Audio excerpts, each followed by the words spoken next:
of Allegiance.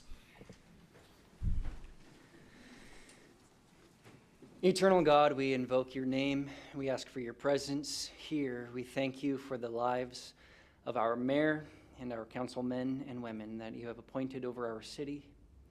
God, we pray that they would have long lives in good health. I pray that they walk in integrity. We pray for our law enforcement, God, that it would be strong, that the wickedness of the wicked would come to an end, that you would establish the just. We pray for the citizens of Rapid City, those moving here and those already living here, that they would be filled with a love for our city and that they would promote its good. We pray that our city would be untroubled and quiet and protected from evil so that we could worship you in peace. Amen. Pledge allegiance to the flag of the United States of America and to the republic for which it stands, one nation, under God, indivisible, with liberty and justice for all. Okay, next up we'll do the adoption of the agenda. Do I have a motion? So moved. Got a motion by Roberts, a second by Sechrist. All in favor? Aye. Any opposed? Motion carries. Next, we're going to have a sustainability award to the Rapid City Garden Club. You can join me right down here in front.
Good evening. You might think this is a lot of people, but actually this organization has about 75 members, so it's just a small tidbit. My name is Kelly Moore. I'm a member of the Rapid City Sustainability Committee, and one of the things that we try to do is we try to promote positive things that are going on in our city, and these guys exemplify that award.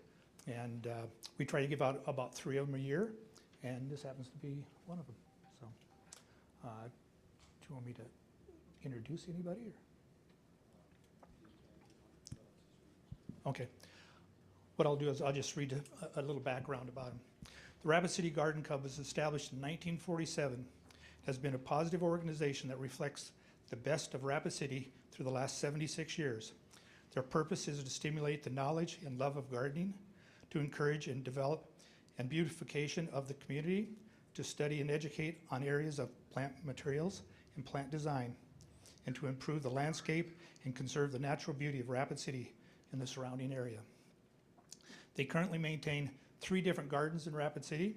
There's Memorial Lane that is behind the Memorial Health's Behavioral Health Hospital, the Educational Garden behind the Canyon Lake Activity Center, and the last is the Butterfly Garden that is in Canyon Lake Park at the entrance to the bridge to the island and gazebo. The Garden Club has made many donations from Rapid City to across the country. Park benches along the bike path, to providing fragrant perennials to the South Dakota School for the Blind, to donate to the Statue of Liberty restoration. Through their efforts, they have helped Rapid City obtain several titles. Tree City, let's see where I'm at, Rose City, and the latest is Bee City. The club has also supported SDSU horticultural students in an annual scholarship. Their biggest fundraiser is an annual wreath sale, where the club makes and sells wreaths, swags, centerpieces, and other items to the community to generate enough income to last them through the year.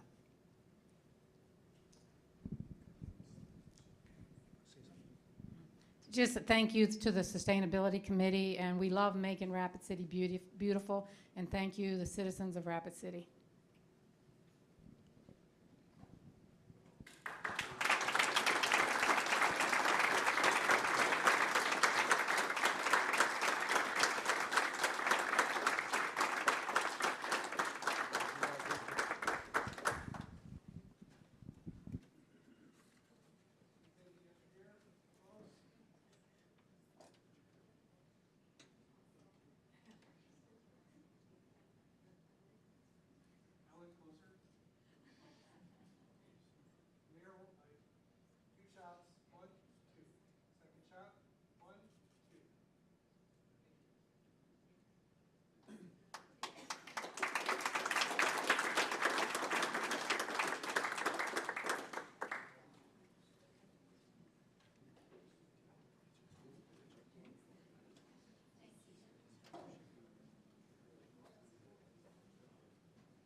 Next up will be general public comment. This is a time for the members of the public to discuss or express concerns to the council on any issue not on the agenda. Action will not be taken at the meeting on any issue not on the agenda, except by the placement on the agenda by unanimous vote of the council members present. I have a few speaker request forms here, and we will begin with Andrea Cerna.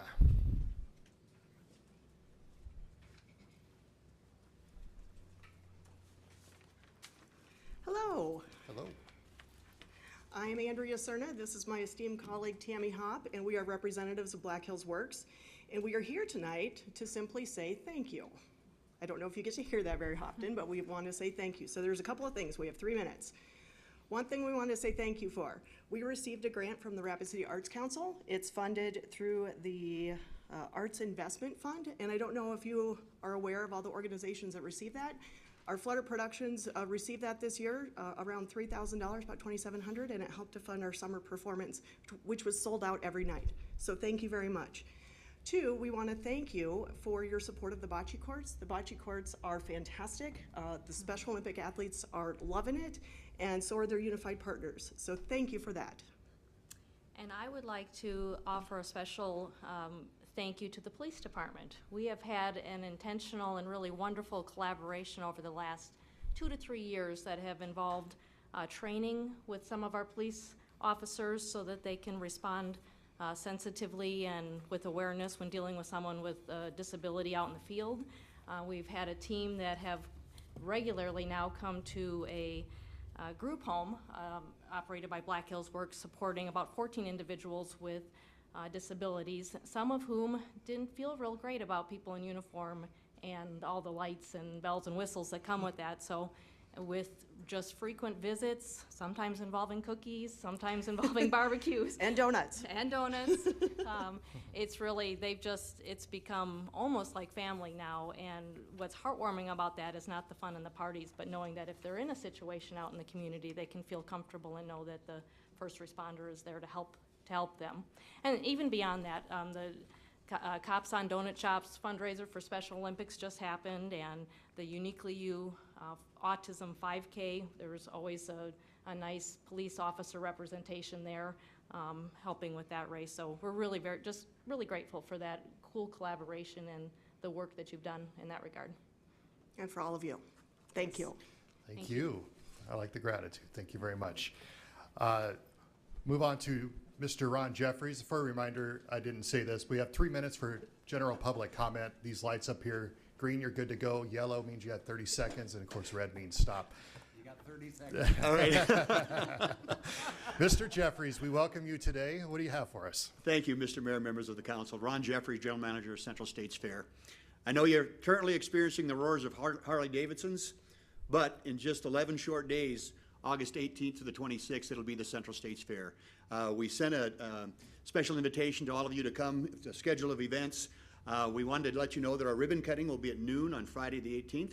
We'll have proclamations and a fun kickoff to the fair. We're super excited about all the activities we've got going on for kids this year. We've done a real focus on providing educational opportunities and entertainment opportunities for kids. We're excited about that. We've got a military appreciation night where anybody with retired or active duty military can get onto the fairgrounds and into the rodeos for free. And that is on Monday the 21st. And then on Wednesday the 23rd, we have our first responders night, where again, anybody and their families that are first responders, law enforcement, medical, EMTs, et cetera, can come back in and join us for an evening of rodeo at the fair. Excited about that. Also wanted to let you know that you will see some of the benefits of the vision funds that Central States Fair received here a year ago, or a couple years ago. And that is a completely remodeled and soon to be renamed Soulé building and a new beef barns as well. So it looks really nice. Of course, the rains help. The garden club actually has helped us for many years with our flowers and helping out in our horticulture building on the fairgrounds. So glad to see them be recognized for the sustainability. And last, we just want to invite everybody that we've increased lighting, better lighting, more lighting, help with Black Hills Energy, the city, Bierschbach Equipment, Conrad Electric about putting better lighting throughout the parking lots and in the rest of the areas. And we've always had a weapons policy at the fair, but for increased safety, this will be the first year that we're bringing in metal detectors, additional outside security. So we want to have a fun, fair, safe environment for everybody to come enjoy and have plenty of time to listen to the kids holler and laugh when they ride the carnival ride. So thank you, appreciate it, and look forward to seeing you. Thank you, Mr. Jeffries. We look forward to it as well. Next up, Carla Schazenbach.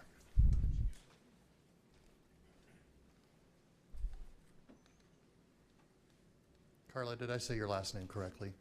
Close enough. Okay. It all works for me. Mine Thank gets you. messed up occasionally. Occasionally. Thank you, Mr. Mayor and City Council. And I also want to say thank you. However, I am going to be Debbie Downer today. My husband and I own 4 rental properties, 3 of which are duplexes and 1 small house. Over the last couple of months, we've had several comments from our tenants on the crime in Rapid City and the things that are impacting them directly. We have had bicycles stolen that were chained to a trailer, propane tanks stolen, cars broken into. One of our tenants had all windows and the tires slashed on their car. One of our tenants just called and said they have had numerous calls to police on fighting in another building. And then one day that fight spilled out into the street and a man was beating a woman in the driveway and the woman had to come out and stop the fight. We have also had people sleeping on our stoop, and not as important, but one of the things I do get concerned about is driving down the road through a green light with a string of cars and you will have a group of people just step into traffic. And when you slam on the brakes, they look at you like you're the problem. So this, I know there's a whole different string of things here, but it is something, the crime in Rapid City and the issues that our tenants are dealing with are things that my husband and I do not have an answer for. And we are looking for help from Rapid City. The gal, or the person that had to break up the fight in the street, she says to me, you know what, I know, she says, that people have arguments in their home. And we really try to understand that, she says, but when a man is beating a woman in the street and it's coming from a house where the police are called to under numerous incidents, and we don't know what to do anymore. My kids are seeing this, I don't want them to see to that. The person that had their tires slashed and the windows broken out, this was their vehicle to get to work. And I was told, I don't feel safe here, but I can't afford another place and I don't know what I'm gonna do. And the only thing my husband and I could say is, if you can find a place, we will let you break your lease. So I'm asking you for help. I'm asking for some feedback. This is the governance that is closest to the people. And I'm not the only person standing here that talks about crime in the city. I honestly, when tenants ask me, is this a safe place? All I can say is and listen carefully, this is the last thing I'll say. I don't know if there is a good neighborhood in Rapid City. All I can tell you is there might be a better neighborhood. Because when we lived on the west side, we had our car broken into twice. So please help us. Ward 2, Bill Evans, Ms. Seacrest, I'll give you some information in your inboxes. Thank you. Ms. Shazenbach, are you okay if I share your information with our police department? Absolutely. Okay, thank you.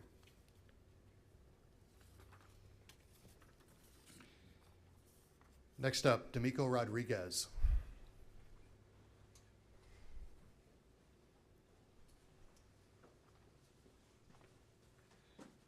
First off, thank you everybody for your service to Rapid City and what you do for our community. Again, I don't think everyone up there hears it as much as you should.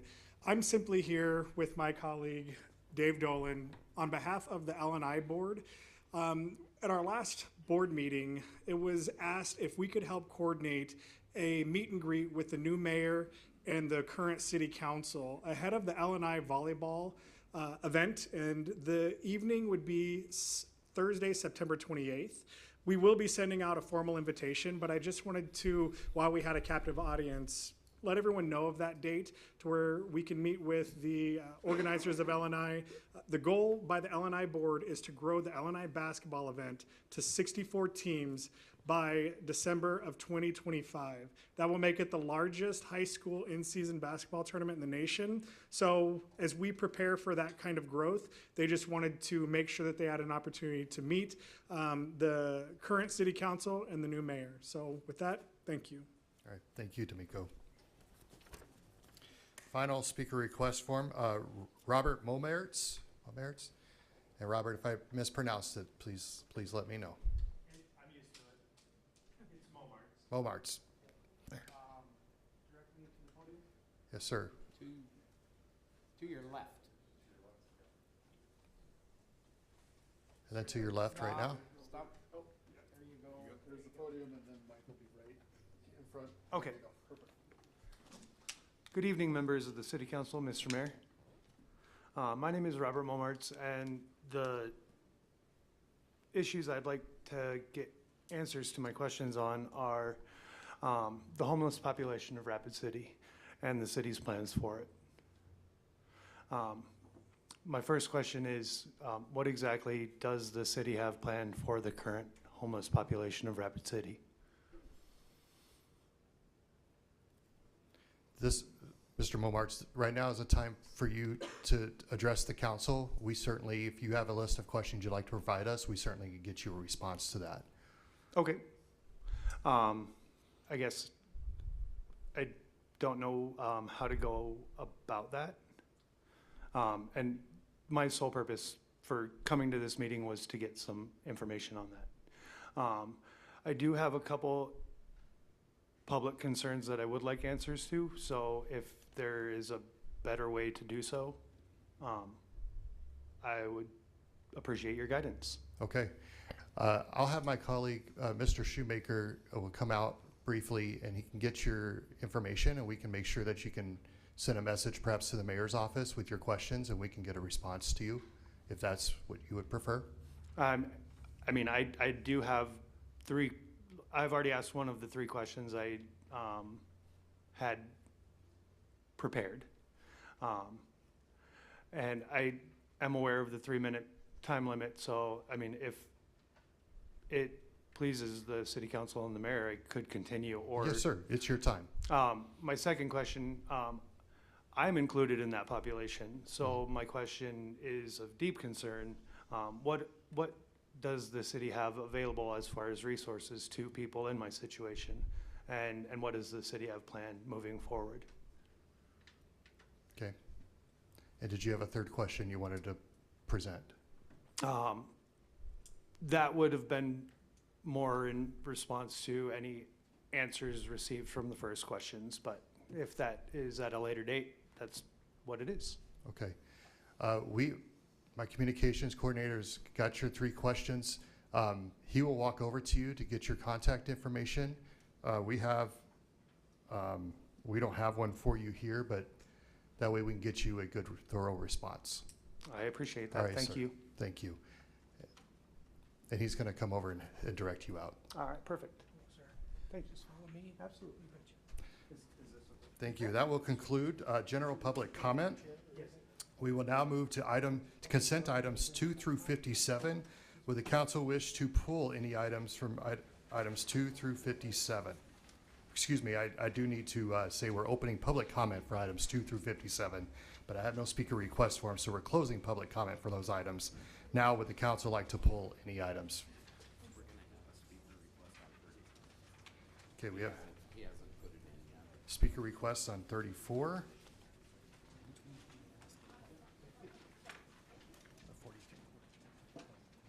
Yes. First, we'll go to John Roberts. Thank you. I'd like to pull item 34 and item 42.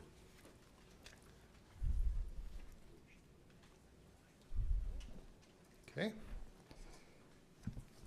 Alderman Lehman. Thank you, Mayor. Item 52. 52.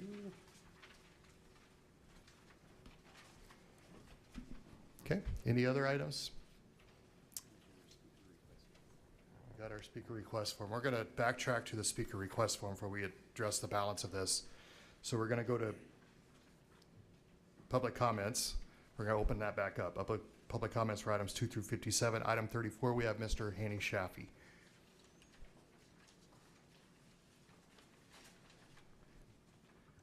Good evening, Mr. Mayor and council members. My name is Hani Shafi with Dream Design. I'm representing the applicant for the corner of Addison Avenue and Healing Way. There's a house that is constructed, and he is trying to construct a sidewalk.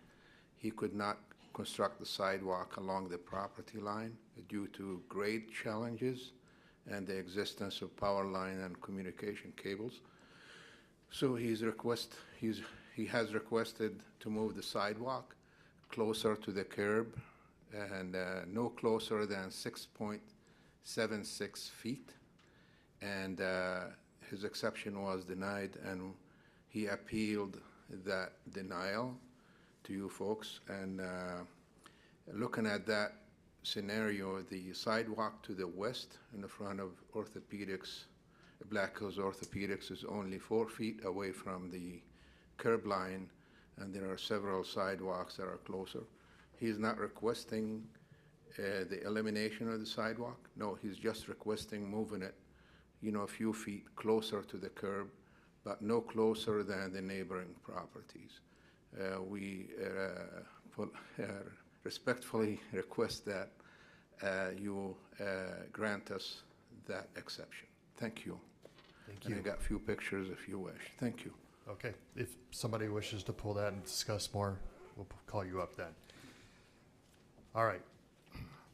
Next, we will move back to the consent items. Do I have a motion to approve the exceptions of 34, 42, and 52? Got a motion by Roseland? Second by Evans. All in favor? Aye. Any opposed? Motion carries. Go to item 34. Deny request from KTM Design Solutions, Inc. to appeal a denied exception request to allow for sidewalk to be more than 1 foot from the right-of-way on Addison Avenue. We will go to Alderman Roberts. You let me in. Thank you. I suppose. The reason I pulled this was because I got more information on this earlier today. When I pulled this off, or when I made the motion on this at Public Works, I was under the impression that this was a variance for the sidewalk, not a variance to move it to a different location. So I would like to make the motion that we allow the request from KTM Design Solutions, or we approve the appeal of the denied exception request. If I can get a second. Second. Okay, we got a motion by Roberts to approve the denial, a second by Stroman. Any other comments? Or excuse me. Or no, Approve the appeal. approve the appeal. This is one of those where the deny is the appeal. To approve the appeal, Yes. to not deny, but to approve.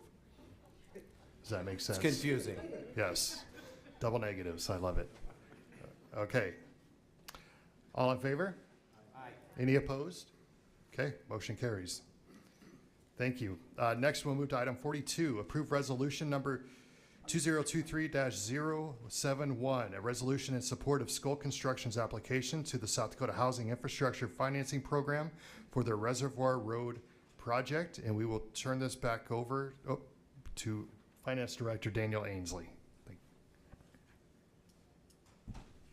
Thank you very much, Mr. Mayor. In my presentation to the Legal and Finance Committee, I neglected to bring up that the actual development name should be NN Development LLC, not Skull Construction. If the council would please make that change in the resolution, we would appreciate it. Thank you. Okay, do we have a motion to that effect? Motion to that effect. Got a motion by Roberts, a second by Stroman to change the name from Skull Construction to NN Development LLC. Okay, all in favor? Aye. Any opposed? Motion carries. Item 52, authorize mayor and finance director to sign Journey on contract amendments to support local at-risk youth through safe passage and high-risk intervention programs using the Community Violence Intervention and Prevention Initiative grant in the amount of $972,450 over a 3-year period. Would go to Alderman Lehman. Thank you, Mayor. I just need to abstain from this item. Okay. And I'll make Okay. the motion to approve. Second. Got a motion by Roberts, a second by Stroman. All in favor? Aye. Any opposed? Motion carries. Thank you all. That ends the consent items. We will now go to non-consent items, items 58 through 63, and we will open public comment for items 58 through 63. And I do have a few public comments. First, we will hear from David Hanna. David Hanna. David, just a reminder, you are going to speak on item, looks like 61. Yes, You have 3 minutes. sure. Yellow light means you have 30 seconds to go. Red light means stop. Okay, thank you, Mayor, and Yes, sir. thank you, council. In the particulars of item 61, I don't know much about the fine details between what the stock growers want to have happen and what Todd Gagne with Wildfire Labs is working on there. But what I did want to speak to is the wonderful work that Wildfire Labs and Todd's been doing here in Rapid City. So anything the council can do to help further what they're doing through their incubator process, and if you haven't read much on what Wildfire Labs is, it is an incubator of sorts for software as a service. It's all nerdy stuff. I used to be a little bit nerdy, maybe I still am, but I've dealt with some of the people that are there in the Wildfire Labs, and they are young people that are attempting to develop software to figure out, one, is the software going to be viable? Is there a market for it? Are they going to be able to sell this? And then they're going to be looking to raise money.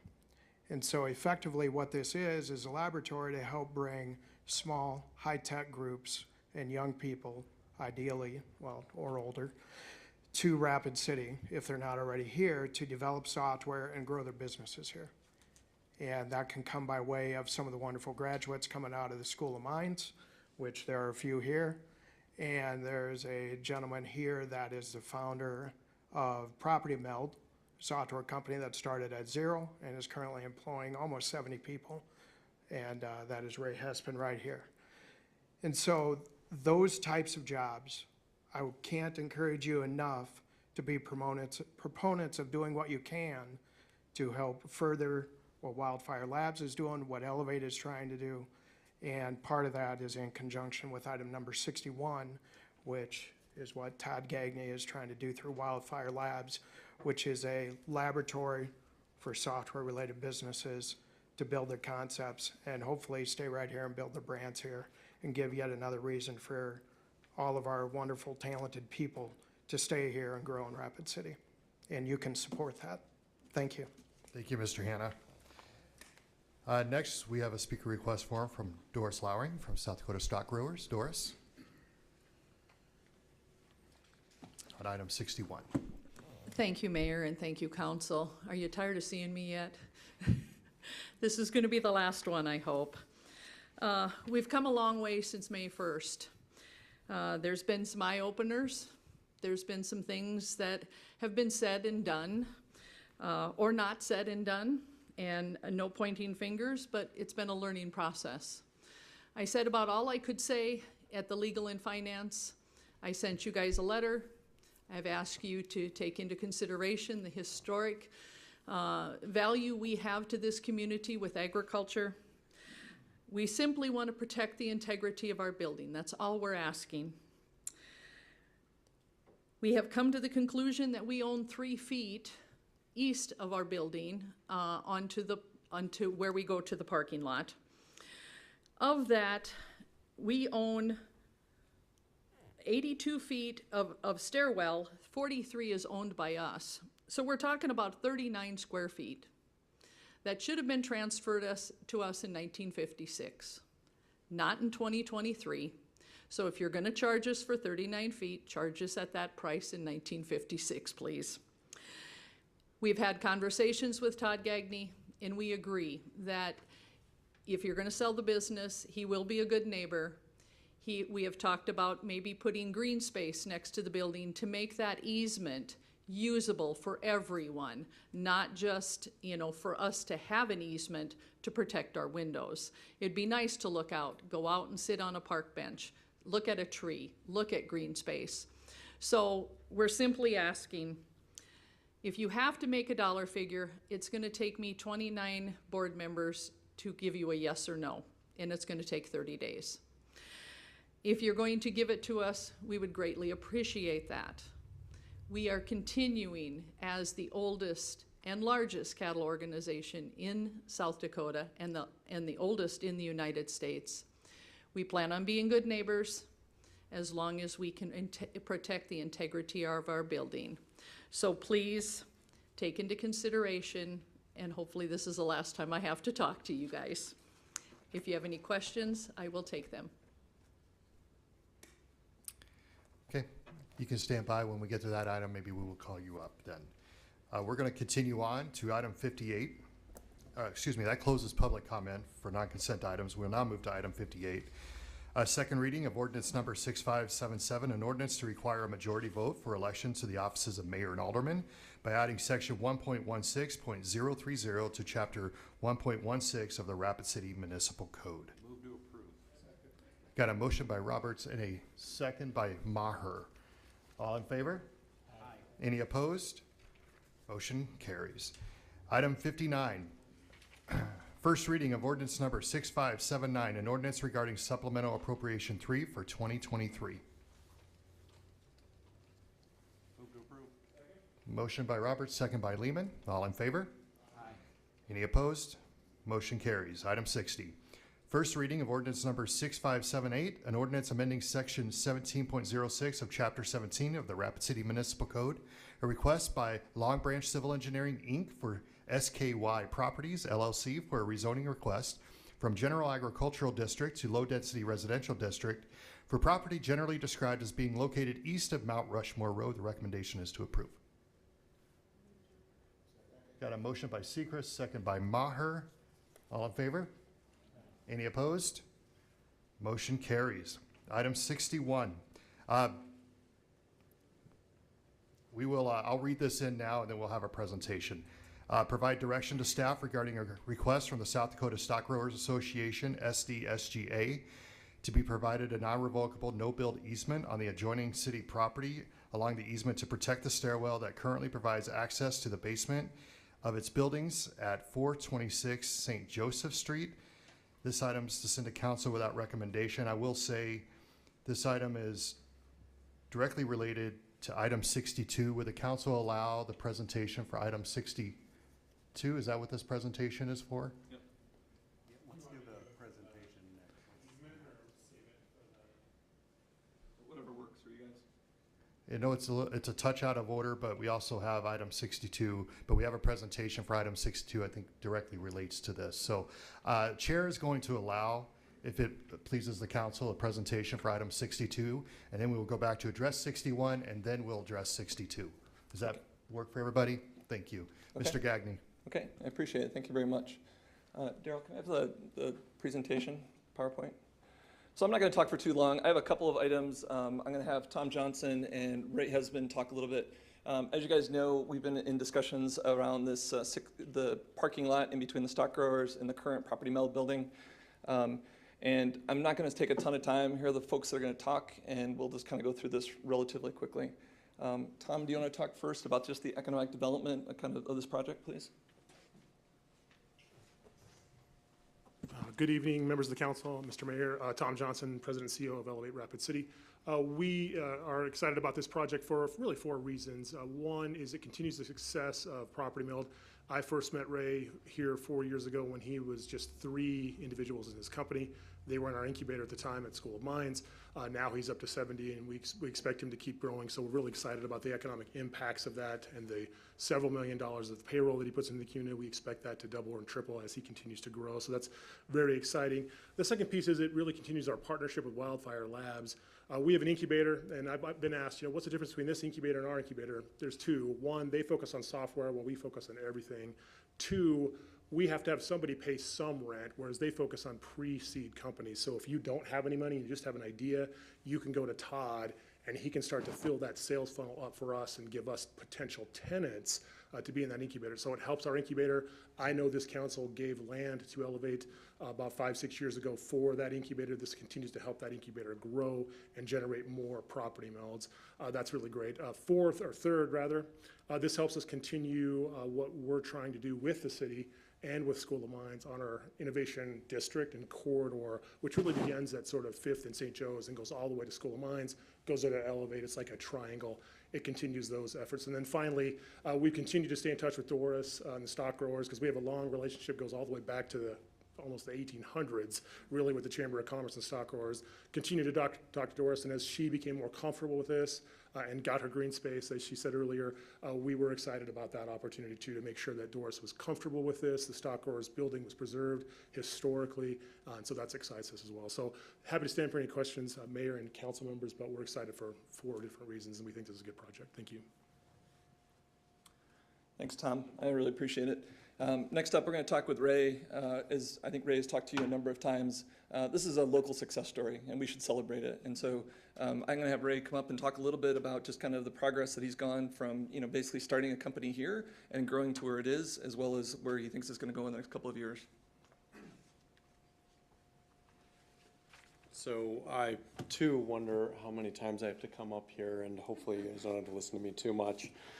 So thank you so much for the opportunity to speak. One of the things that I think is really important, and I know we've got some new council members here, and I'm not going to belabor the story too much, but I was one of the statistics that had to leave, and I went to the School of Mines, wanted to stay, didn't get that opportunity. Had to start a company, came back here, started the company in 2015, came back here in 2017, and we've been really fortunate. I know a lot of people talk about the success of Property Meld, but if you ever want to grab a beer and talk about everything else, I'm happy to do that as well. It's a grind to start a business. And, one of the things that's really important when thinking through some of these technology companies, I tell the story sometimes of everything people see, but in 2015, we ended up starting the company. We had 2 employees. 2016, we had an absolute massive employee growth year, grew our workforce by 50%, so we were up to 3. Then grew again. 2016, we were at 3. 2017, we were at 4. 2018, by the end of the year, we had 17. 2019, we had 35. And then 2020, 21, kind of slow, but in 2022, we got things back on track. We got our company growing and scaling again, and even secured institutional investment and financing that is pretty rare for people to look at people in South Dakota for. We got what's called a Series B. It basically means you have capital that is betting on some pretty predictable outcomes. And so I tell this story because, as we've gone through this trajectory, our belief is the impact that we want to have on this community and really changing the trajectory of the story of a lot of these people leaving. We think Property Meld can be one of the many answers to helping reverse that trend.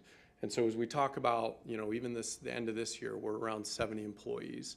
The next year we're anticipating being over 100, and that number continues to compound and grow. And I think one of the important things in just asking for the help here is our ability as a community to help support efforts like this. And I know it sounds a little selfish to kind of ask for help and support in these matters. But running some of these businesses is really hard, especially out of the normal place that people run software and technology companies. There's a lot of wind against you. There's a lot of things we have to do uniquely and differently. And so getting that help and gaining the support is really important. It can be one of the major strengths of having a business in this community. But I think the other thing that's really important, you know, because I get involved with other startups. I love helping other startups and helping get mentorship and advisement like I was fortunate and able to get. Being able to have a great success story doesn't really mean how special it is for Property Meld. It gives an idea for these other entrepreneurs that are coming in. They're coming into Wildfire or something else, and really giving them hope of what it can potentially be.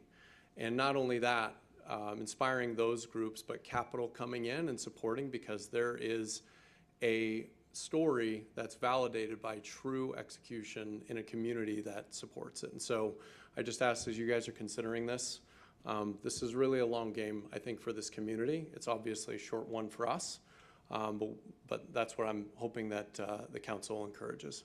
So thank you. Thanks, Ray. So I guess maybe to put into context, I probably haven't talked to all of you guys about, you know, we've talked quite a bit about this project in particular. My business partner, Matt Ellman, and I have been at this for a bit. These are a combination of the projects that we've worked on here in the downtown corridor east of 5th. The first one is the TMA building with Harriet Noak. My point in all of these is I think we're interested in making something downtown that's better than what's there today. So whether it's the garage, whether it's the Bader Saddle building, whether it's the Quick Quarter building in 11 Main that Property Meld moved from the incubator into, or the new Property Meld building that we built just 2 years ago. If we get this property, we're interested in building on that legacy. It's not to build anything that's not additive to downtown.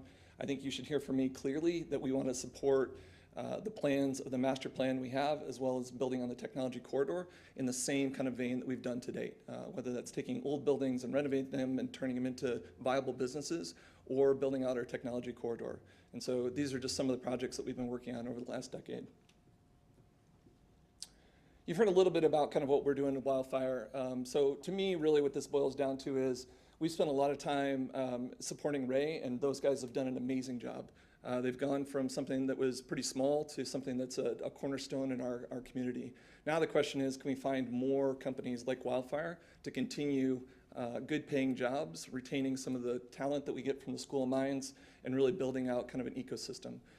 And so these entrepreneurs come from us from different states. They have ideas. We have a methodology and some development resources, and really what this is supposed to lead to is retaining some of our talent here in town and building new jobs. So I have a quick video that we can take a look at right here. Let's see if I can. Oh. There we go. Let's see if this works. Kathy Jordan, the proud founder of Hire Cleaners. And I took a chance on Rapid. I moved here 16 hours and 32-minute drive from Tulsa, Oklahoma, to come to Rapid City for Wildfire Labs. I'm Matthew Quinn. I'm a co-founder and chief operating officer of Vive Atlantis. And me and my partner, Mycroft, just moved here to start our business in Rapid City, South Dakota. I'm Mycroft Liu, the CEO of Vive Atlantis. I was raised and born in Nanjing, China, and then I went to Minneapolis for the university. I attended the University of Minnesota, studying computer science and mathematics. Then I ended up here to do my business. Yeah, so me and my partner, we moved from Minneapolis to come here, and we want to stay here and grow our business here. But we need resources and we need a place to be able to grow and build our business. Wildfire Labs definitely has the vision that they know how to help the entrepreneurs.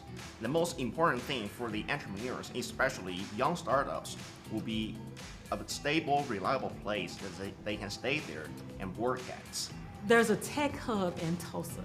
So for me to leave Tulsa and come to Rapid City, I would like to see the same thing. If such a hub for all the entrepreneurs in this region can be built, this would help us a lot. We as entrepreneurs will be inside the hub for nurturing, for growth, for expansion, and for community, because that's what we really need. In downtown Rapid City is where all of our resources is located. So it is essential for us to have a space to be able to take advantage of a lot of the great aspects of the hills, to be able to grow our business and be successful. Once we get outside of the tech hub, we're to go into the community and continue to plant seeds. So that way those seeds grow, and that's how we impact the community. So taking a chance on Rapid City, from what I see now, I think that's really like the missing piece. Having a tech hub for us to continue the next step.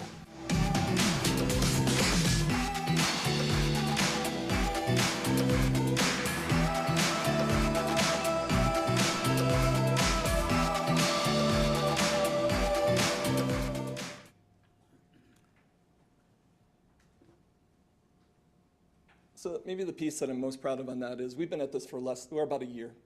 So we started this program about a year ago, and we're able to start retaining people and bringing people to Rapid City to build their businesses here.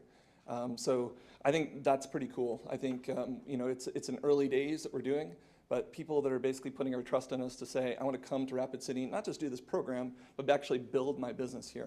And so in kind of closing, there's really no reason why we can't have a thriving software ecosystem here.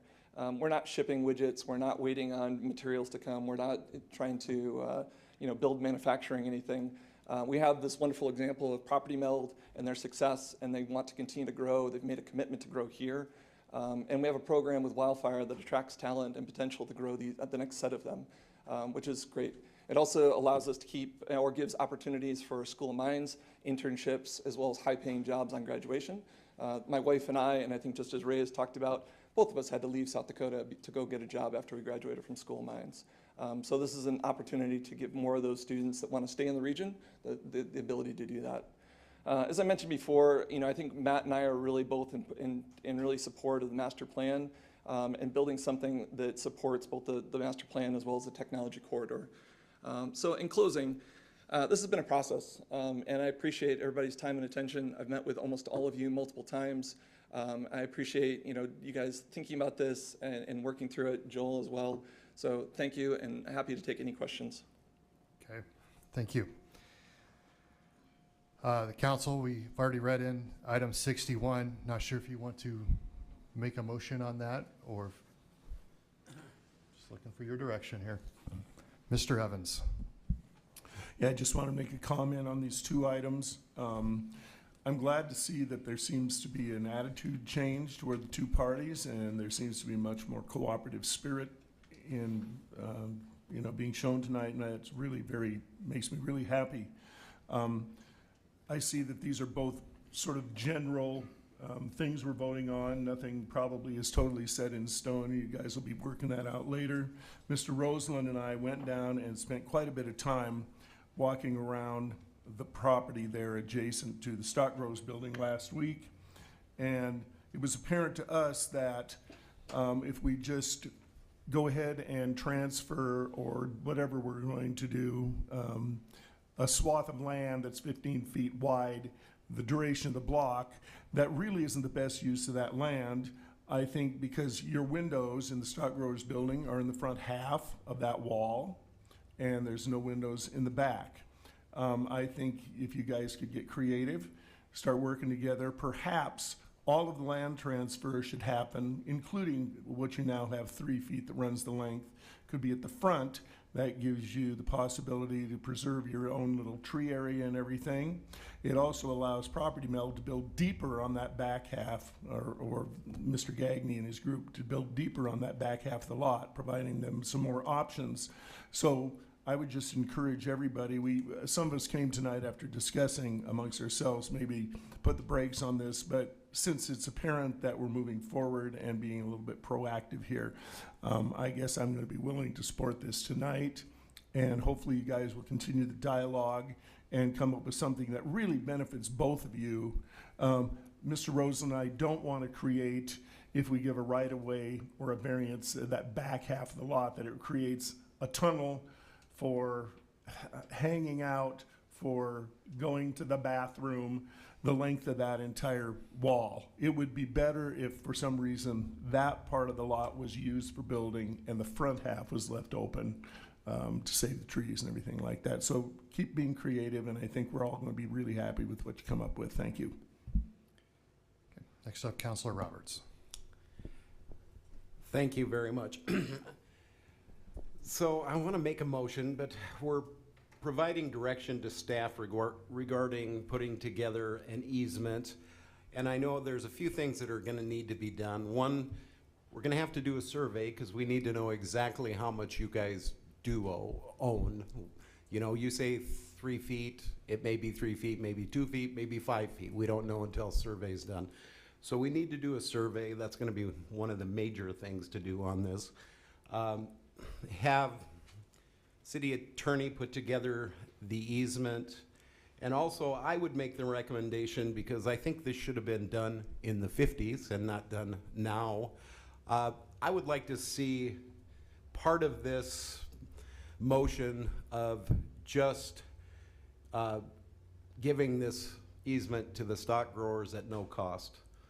Because I think we're opening up a can of worms if we try to figure out what the cost would be in the 50s or the 70s or the 60s. But I've been here quite a while, and I've been watching politics in Rapid City for 50 years, and I know that there's been a lot of times when things should have been done years ago that weren't done, that just get pushed off onto councils over the generations, and I just would like to rectify this mistake that we made in the 50s. So that's a weird motion. You didn't actually, did you? So, for clarification, then we're going to go to the city attorney. Mr. Roberts, you're moving to provide direction that we would get a survey for the property, that the attorney would put an easement agreement together, and that we provide it at no cost. Correct. Is there a second to that motion? Oh, you did? Well, I didn't hear you. So we have a second by Councilor Evans, but we're going to go to Alderman Rod Pettigrew is in the queue. Mr. Pettigrew. Thank you, Mr. Mayor. Property Meld is amazing. Got to do a little commercial here. My company put the flooring in that building. It's perfect. Ray, it's perfect, right? It's perfect. If you want to simulate that, I'll be out in the lobby taking orders. But they did an amazing job. And I think the perception is I'm against this development. I'm not. It's amazing. I hate asphalt parking lots. They aren't pretty. Greg's got some concern about parking. I think we can work on that. My challenge of this, coming halfway through the process, has been the process. I think there's a perception in Rapid City that deal was done in a smoky room and other people didn't have opportunities. I've been told how wonderful Ray is, Matt is. I've never met Tom. I mean, these guys are like Jesus Christ. They can walk on water, it seems like to me. I don't have an issue with these gentlemen or their plan. It's the way it was rolled out. And I've been told from people intimately involved in this whole process, yeah, they could have done it better, should have done it better, coulda, woulda, shoulda. And it's been the process, gentlemen. It's just been shady. No one's getting rich. I'm not accusing you of getting any deals. Everything you're doing is legit. I've read that statute, studied that statute. That was used, I believe, in an effort to kind of ensure that you would have the property and maybe eliminate someone from being interested in making a investment by selling it or auctioning it or bidding it, whatever. So my hiccup's the process. And I guess if we can do anything through this, because it's been awkward, it's been difficult. Told some of the council members, I've gotten 4 free lunches this last week because people take me out and want to convince me to do this thing. So let's have more interest so I can have more free lunches. I have people calling me at 4:30 in the morning about this. I have people calling me late at night about this. Both of them telling me that no matter which way I vote, I'm not going to be on the council ever again. So my decision has been made. I can do whatever I want. I'm not gonna be here in 3 years, apparently. But I just think we should slow it down to the fact that we really understand what the contract is. I want to know what the dollars and cents are on that easement. We gave away Block 5. I'm a businessman. I don't give away anything in my business. It's city money. So what is the dollars and cents of that easement? We should know that value. And I think we need to strengthen the city's position on some of the details in the contract. I don't know if we, it's probably too late, I'm new at this gig, but I think we can move forward, but I just want to make sure the contract, Joel's going to hate me for this, has all the things that protect the city's best interests. Because when I ran for this seat, my goal is to make city run better and look out for Rapid City's best interest. And I just think there's some items on that contract, in that current contract, that aren't in the city's best interest. So, having said that, I'm done. Okay. Anybody else wish to speak on this item? Mr. Roseland, Councilor Roseland, you're in the queue. Thank you, Mayor. I'd just like to make a few comments. I did get to meet with Todd Gagné last week, and I had no idea where he came from, what he was here for. I knew what he's here for, but I didn't get to know him personally, and I really found out that he's here for all the reasons he states. He's here for creating a intellectual zone, I would call it, for Rapid City in the innovative tech zone that we have for Rapid City, is what Rapid City wanted and desires to have for the future. And we have people here wanting to do that, and I have no qualms about saying yes to this project. I just feel like what is going to be happening here is the start of something that we have no idea what's going to happen. It's going to be all positive. I really feel that, and I feel like that the council should get behind it and support what the future of Rapid City can and will be. I yield. Thank you. Thank you. And just a reminder to the council, we're still on item 61 if you want to speak to that item. Okay. Councilor Stroman.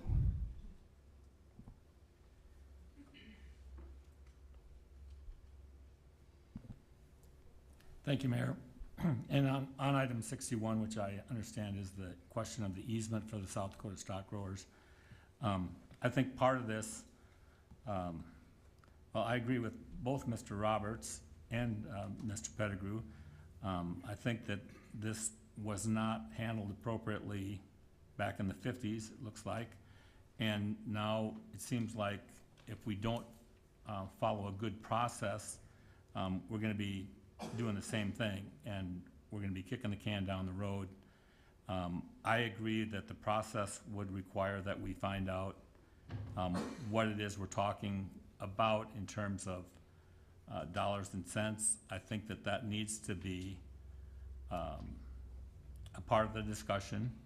I'm not saying how I may go with what the motion is, just to, that it would be given to them, but I do think that process requires that we value that easement before we make a decision on how it's going to be given or sold.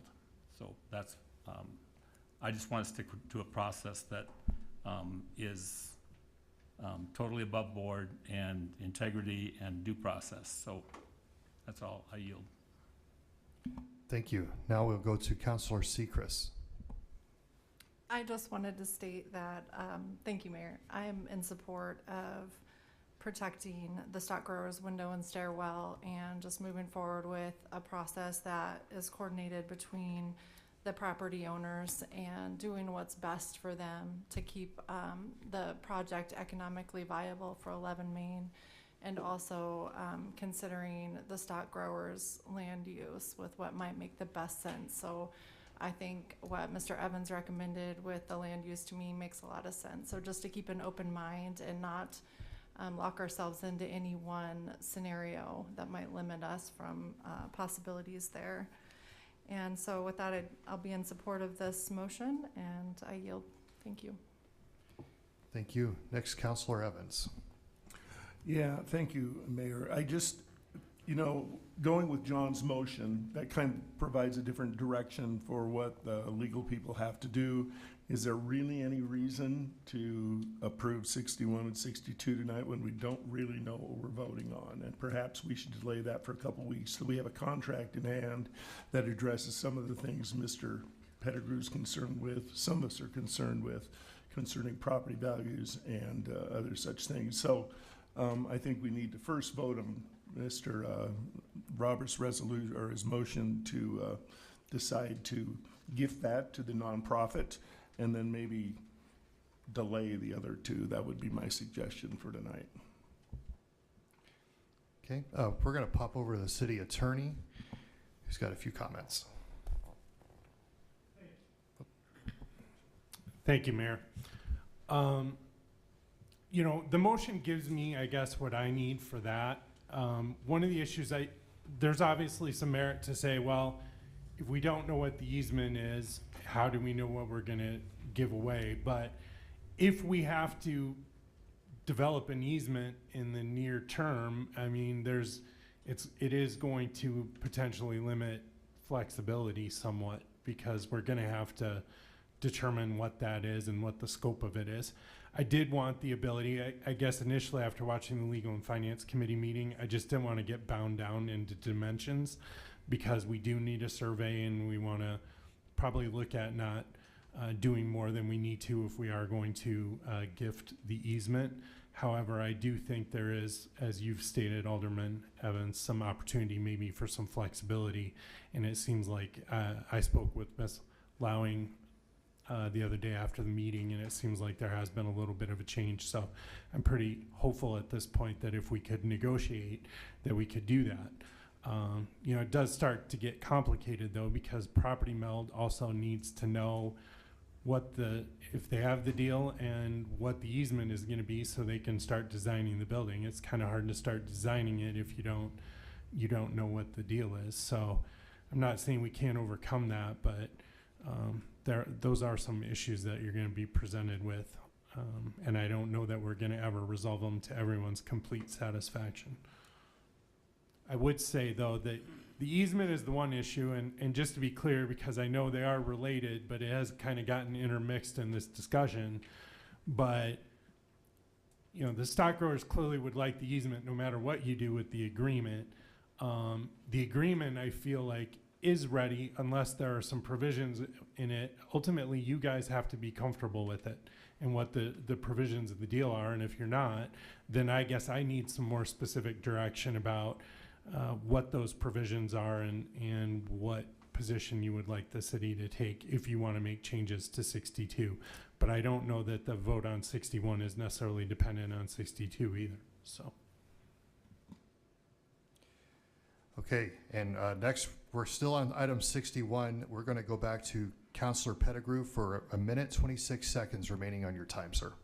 Thank you, Mr. Mayor. Mr. Landine, this is maybe not the place to ask this, but in 1950, if that easement would have the stock growers been, do you have any idea, given that? We were all not even born then, so I don't know. Would have they been given an easement, or would have they had to purchase the easement at that time? Do you have any idea? It would have been the same as it is today. It would have been up to the council. It looks to me like it was 1950s, and the city council just said, just put the stairway on our property, and nobody cared, and there was no easement. In 2000, when the windows got done and they had to come in and get a building permit, and that's another thing. I'm not sure when our building code and some of these things came up, so it might not have been as much of an issue. There's all kinds of encroachments in the right of way back from the early part of the 20th century, but we did require them to get a easement. I don't know what the discussion was, but it was revocable because I'm assuming they didn't want to pay for it, so the city gave them a revocable one, which means that we can withdraw it at any time, and everybody probably just gambled that it was going to remain a parking lot forever. and now it didn't, and so we're now, 60, 70 years later, you're having the discussion and you have to make the decision. All right, time's up there. We're going to go back to Councilor Stroman, who's got 4 minutes, 6 seconds left. Thank you, Mayor. Yep. I guess I don't know if we've got any title documents, Joel, or that would show what happened when in terms of this easement, but there should be something recorded at the courthouse, or the title company should be able to come up with that. But I would just, that's the only comment I have, but I would like to yield my remaining time to Councilman Pettigrew if he needs additional time because of the answer from the city attorney. So I yield my time. Okay. We'll pause that time, but we're going to go to Councilor Sechrist. Are you in the queue? Thank you, Mayor. I just had a question for Joel, if I could ask him. How long does it take to conduct a survey, and how soon could you have that information back to us with the easement recommendation? I think we could have it fairly quickly. The city has surveyors. I would do it internally. I would like to talk to the stock growers. I think everyone seems to, if you move forward with the project with Property Meld, wants to see that it seems clear. Everybody agrees we should protect the stock growers, stairwell and windows.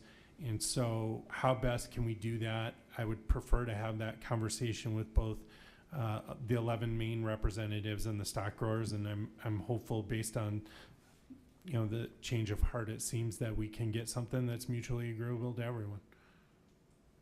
Okay, and just my last comment on that, thank you, Joel, was the stock growers' desire for not only the non-revocable, non-built easement, but also for us to consider selling them the few feet of stairwell that is still remaining city property for $1. So, anyway. I yield. Thank you. I did talk again to Ms. Lowing the other day, and one of the issues, ironically, is that our inability to directly transfer property to private entities. We can use, for the proposal that Property Meld, I believe we legally can use the provision for economic development. I don't think that would work in the situation of giving the land for the stairwell to the stock growers, so it becomes more complicated. But as I explained to her, through a permanent easement, I believe we can basically meet their needs, and they aren't going to be beholden to anybody else in the future, and they will have that right without selling them the property. Thank you. Councilor Evans, you've already used your time and chimed in twice on this item. Well, I want to make sure Mr. Pettigrew, we'll come back around. Mr. Stroman's going to give you 2 minutes, 47 seconds. All right. And we're gonna go back to Mr. Evans. 47 seconds and go. I just want to comment that if we do come to an agreement where we cluster the land at the front, that's devoid of building. That also has the added built-in protection of the view of the sign from both sides, which is a double advantage to that. So really think about that when you guys start negotiating. Thank you. All right, well done. Mr. Pettigrew, did you have anything to add for your 2 minutes and change? Well, we'll have, that's a whole other item. Nope, we're still on 61. That's why I was trying to tell you all, stick to 61. You can save your time for 62. Hey, I've been down, it's not my first rodeo. All right, we're good to go. So the motion by Mr. Roberts still stands. A survey, attorney put together an easement agreement and provide the easement at no cost based on the survey, I suppose. That's the motion on the floor. All in favor, say aye. Aye. Any opposed? Motion carries. All right, now we're going to item 62. Item 62, authorize mayor and finance officer to sign real estate transfer agreement between the City of Rapid City, Elevate Rapid City, and L11 Main LLC for the property generally located at 416 St. Joseph Street. The recommendations to send to council. Without recommendation, we are going to go to Councilor Roberts. Yes, and I want to make the motion to authorize the mayor and the finance officer to sign the real estate transfer agreement between the City of Rapid City and Elevate Rapid City and 11 Main LLC. All right, we got a motion by Roberts and a second by Lehman. And we got some folks in the queue. So next up, we're going to go to Councilor Sechrist. You're on the clock, ma'am. Okay, thank you. So I guess just for a little background in this, I know all of us new council members came on and we were not really formally presented with the project plan, but our understanding is it involves the wildfire labs, it involves property meld expansion and condo space and some commerce space as well. So I think it's important to note that this property was not previously for sale from the city, and that this is an opportunity that was presented to us from 11 Main. They came in and requested to purchase the land for redevelopment, and City Council has directed that we move forward with this process through the term of agreement that we see before us today. For the land transfer for economic development through our legislative option at fair market value, which is what's been proposed.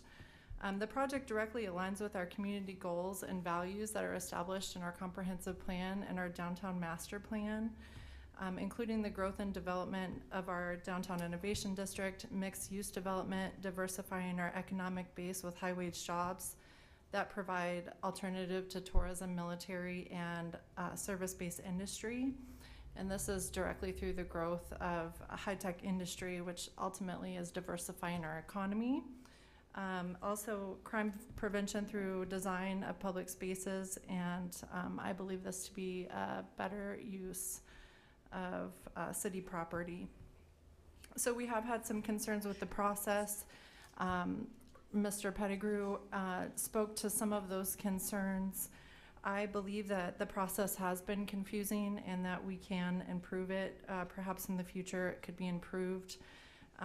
We could look at creating a different process to review development as opportunities present themselves to handle the steps and the process moving ahead. So I would challenge my colleagues to consider what we could do to make this less of a strenuous experience for the developer that's coming in and proposing a project.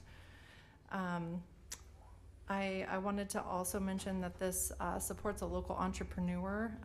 We heard from Mr. Gagne earlier, but a reputable man. He's also an entrepreneur in residence at South Dakota School of Mines and was instrumental in Property Meld's Series B raise and investment in our community. It should be commended. So that's a success story just in itself. So I hope we all appreciate that. I know that there has been some questions on parking, so I'm just going to take that right now and see if I can direct a question to Vicki Fisher, if I may. Yes, ma'am.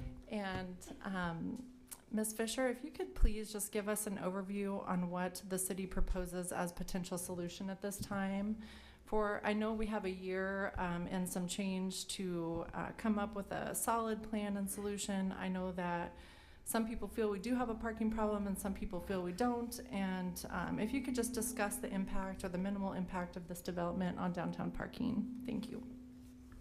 Mr. Mayor, with your permission, I'd like to see if Daryl could put a graphic up on the big screen. Absolutely. And since you folks don't have this loaded on your monitors, this is a handout for you so that as we're talking, you can see it up close and personal and don't have to turn and crank your. There you go. So currently, the parking lot And Ms. Fisher, just for the public's sake, what you're passing along is the map that everybody's seeing up above. Correct. Yep. Correct. Thank you, Mr. Mayor. So currently, the parking lot in question has 70 parking spaces on it. We currently actually have permits issued for 108 permit holders. And that is because looking at parking, we have determined that not everyone uses their parking space every day. And even with us over permitting this parking space, we have never exceeded 80% occupancy on this parking lot. You'll see us do this throughout other parking lots in town. So we knew that if we could find a maximum of 70 other spaces elsewhere, we would be able to hit the number of those using this parking lot currently. The available parking that you see in the different zones, it calls out what those zone numbers are. There's connotations within each dialog box that shows how many available parking spaces that there are within a block to a block and a half of this parking lot. And there's over 90 parking spaces. And then if we go a little further to the north, we'll see the parking structure. And for those of you looking at it from the audience, it's in the top left-hand side. There are currently 70 covered parking spaces and 20 uncovered. That would be on the third level. So knowing that we've got that number in triplicate, we do believe that we've got sufficient parking without creating a parking issue. However, some of those that use this parking lot, until we review what their destination is, we don't know if we're going to find them alternate parking further away from their destination or closer. But that's what we do. We go one-on-one with those permit holders. We try to see where they're trying to go, and we try to locate them as close to that location as we can. Thank you. And Ms. Sechrist's time is up. I may have bumped a couple of you out of queue. If you were in there, just go ahead and pop back in if you wouldn't mind. Mr. Roberts. Thank you. And I just realized that I have to amend my motion to the updated version of the purchase agreement. So your motion is to approve the updated agreement. For clarification, is that okay with the seconder? Second by Lehman. Okay. Thank you, Mr. Roberts. Next, we'll go to Councilor Stroman. Thank you, Mayor. You know, I know that this is going to move forward, and it doesn't take a rocket scientist or even an entrepreneur to figure that out. But I do have some comments that have to be made because I'm representing the downtown business owners, and we do have a struggle with parking downtown. No one else on this council has worked and ran a business downtown for the last 30 years. And it's easy to brush it aside and say, oh, we can put somebody over by a Polda or someplace like that. That's not anywhere close to a storefront. We have serious parking issues. And I think just by denying that doesn't mean that you're right about that. Oh, we've got it covered. I don't believe that, not from talking to the downtown retailers and the people that have offices and run businesses downtown. So that's my problem with this. It's certainly not a problem with the concept of property meld or 11 Main. They're a credit to our community. We're fortunate to have them. They've done an outstanding job with developing their business and providing good paying jobs for Rapid City. But the timing of this, we just gave away a bunch of parking for 5th and Main. Now we're looking at selling some more parking, and I guess I don't think that the council is taking a strong enough look at the parking issues that we have. And I hope that as part of this process that we take a look at the parking and really get some solutions here, because I don't believe that what I see in front of me from community development is any kind of a solution that's acceptable for the downtown retailers. I endorse the concept of having a corridor to School of Mines. I've always wanted to see School of Mines be more involved in or have a more cohesive relationship with the School of Mines and the city. But at this point, we have to take care of some of the other people here too the people that have built this city. And I think that we have to recognize the issues that we have with downtown parking. And we've had issues for the last, since I moved here in 1985. And I know that people have real difficulties. And I see when I walk downtown on Saturday, or every place is taken, and that was before the rally. I mean, every place is taken up. And so we have to address that. We have to be responsible and provide a place for our downtown businesses to do their business and to have their commerce there. And I just want the council to take a strong look at that, because I think that we're doing a disservice to the downtown people when we don't plan for parking. And I guess as far as the contract itself is concerned, I'm not comfortable with a contract that has as many loose ends as this contract has. I think that I don't like the buyback provision where we sell this property to 11 Main for $900,000, and then in a year they can sell it back to us for whatever the market is. I think I could go out and find a half a dozen people in about a half an hour that would take on that, would take that investment. And so I don't think that that's a good part of that contract. I don't think that's responsible to the taxpayers.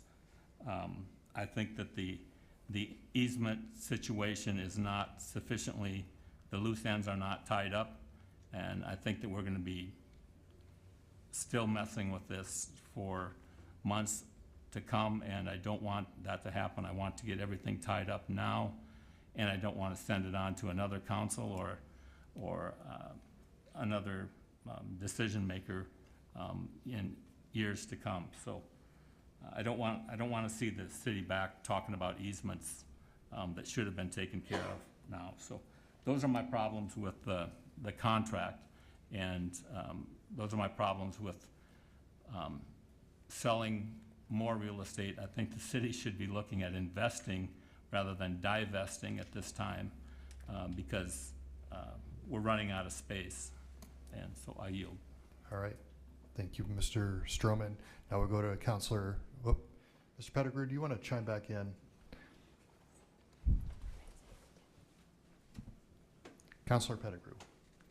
Mr. Mayor, Greg, I appreciate your comments. I agree with 99% of those. I am a council person who had a business downtown in the last 30 years. My business used to be at 715 Mount Rushmore Road, and we had one parking space in front of our store. That was it. And we did business there for 25 years. Was it easy? No, we had to be creative, but we had one parking space.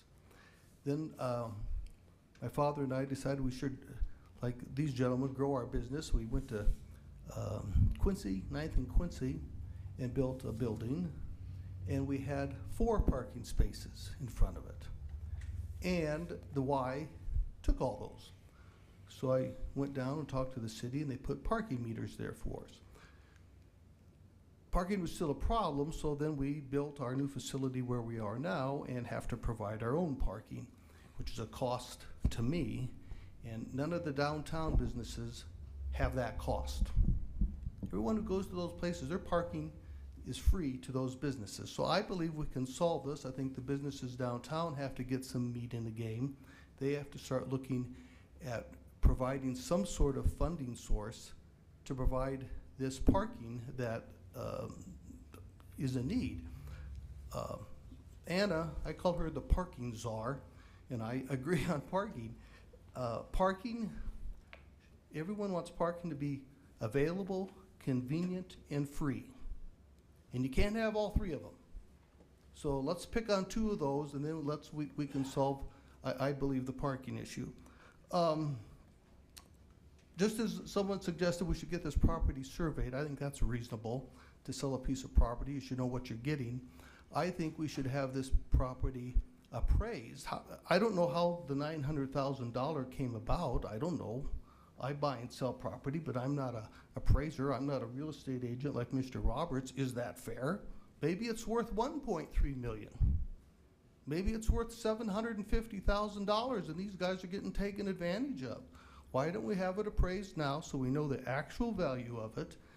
And then, per Greg's comments, if things go south and it doesn't happen, I don't know where the thinking process comes in that we buy it back at a higher price we sold it for.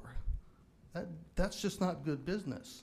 I would never do that in my business. So I think that's got to be addressed in the agreement. And all of these costs, the surveying, the appraisals, that should be a cost that's assessed to the developer, not the city. I have bought and sold and built properties.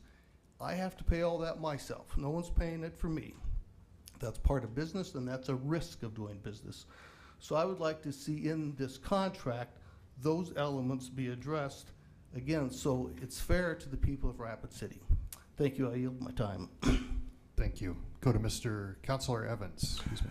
I agree with Mr. Stroman. I agree with Mr. Pettigrew. I frankly don't see there's any reason whatsoever we have to approve this tonight, approve something we can't read and discuss in advance, because there's going to be something that comes up that somebody's going to be unhappy about. Well, gee, we had to do it. There's no reason it has to be done tonight. So I'm not going to support this tonight. Everybody in the room knows where I'm at in terms of this project. But until I see a contract where I can read the details, I'm not going to vote for that. Thank you. Okay, thank you. Okay, well, we have a motion on the floor to approve, and I see nobody else in the queue, so let's go ahead and take a vote. All those in favor, say aye. Aye. Any opposed? No. Let's go to roll call, please.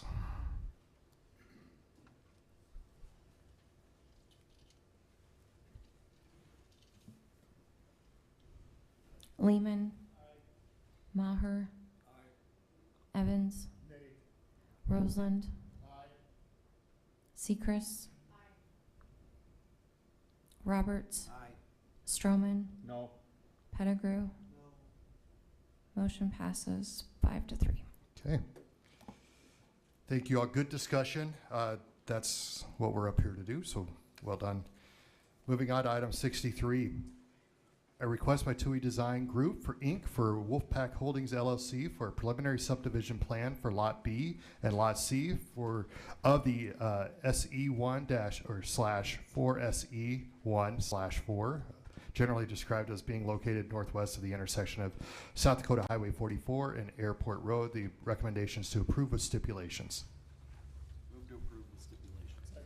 Got a motion by Roberts, second by Evans to approve with stipulations. All those in favor? Any opposed? Motion carries. That takes us to public hearing items 64 through 66. We will open public hearing for public comment for items 64 through 66. I do not have any public or speaking request forms, so we will close public hearing items for 64 through 66. And we would now go to consent public hearing items for items 64 through 66. Would the council like to remove any of these items or approve the balance of them? Move to approve all of Okay, them. we got a motion by Roberts, second by Lehman to approve 64, 65, and 66. All those in favor? Aye. Any opposed? Motion carries. That takes us to the end of the consent public hearing calendar. We now go to non-consent public hearing items. There's nothing there. So I would entertain a motion for the need for executive session. We can have a motion by Lehman and a second by Roseland. We are now in executive session. Thank you. It was sad to see Contraband move out on Deadwood Avenue because the homeless pushed them out.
Okay, we got a motion by Roseland to come out of executive session and a second by Lehman. All in favor? Any opposed? We are out of executive session. Now we're moving on to the bill list. Item 67, the bill list for August 7, 2023. We go to Finance Director Daniel Ainsley. Thank you, Mr. Mayor. The total bill list is $11,321,361.25. Got a motion by Roberts, second by Sechrist. All in favor? Any opposed? Motion carries. Do we have a motion to adjourn? So moved. Second. We got a motion by Roberts, second by Stroman to adjourn. All in favor? Any opposed? We're adjourned. Thank you.